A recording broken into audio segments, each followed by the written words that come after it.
Friends, this is Harika. ఈరోజు మరొక special రెసిపీతో మీ అందరి ముందుకు వచ్చాను. ఈరోజు మన స్పెషల్ రెసిపీ వచ్చి ఎగ్ ఫ్రైడ్ రైస్. ఇది ఎలా ప్రిపేర్ చేయాలో నేను మీ అందరికీ చూపిస్తున్నాను, చూడండి ఫ్రెండ్స్. ఫస్ట్ ఒక ప్యాన్ తీసుకుని ఆయిల్ వేసుకోవాలి. నేను చికెన్ ఫ్రై చేసుకున్న ప్యాన్లో ఆయిల్ వేసుకుని ఆనియన్స్ వేసుకుని బాగా ఫ్రై చేసుకుంటున్నాను. చిన్నగా కట్ చేసుకున్న క్యాప్సికమ్ని వేసుకుని బాగా ఫ్రై చేసుకుంటున్నాను, చూడండి ఫ్రెండ్స్.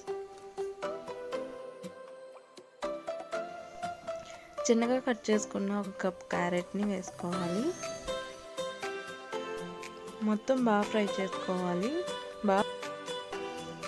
కరివేపాకుని చిన్నగా కట్ చేసుకుని వేసుకోవాలి.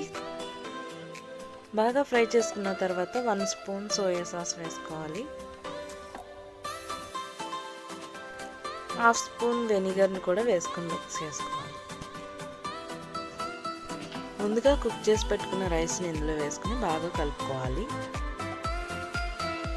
బాగా కలుపుకున్న తర్వాత 1 స్పూన్ జీరా పౌడర్ వేసుకుంటున్నాను, చూడండి ఫ్రెండ్స్. 1 స్పూన్ కొరియాండర్ పౌడర్ కూడా వేసుకుంటున్నాను. కొంచెం మసాలా పౌడర్ వేసుకుంటున్నాను.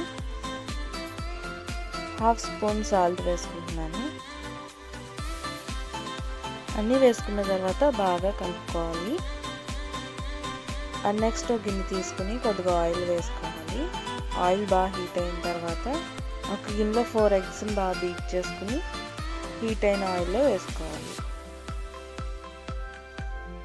ఆమ్లెట్లా వేసుకుని ఇలా చిన్న చిన్న పీస్గా కట్ చేసుకుని ఫ్రై చేసుకోవాలి.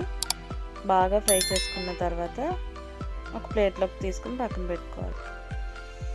ఫ్రై చేసుకున్న ఎగ్ని తీసుకుని రెడీ అయిన రైస్లో వేసుకుని బాగా కలుపుకోవాలి.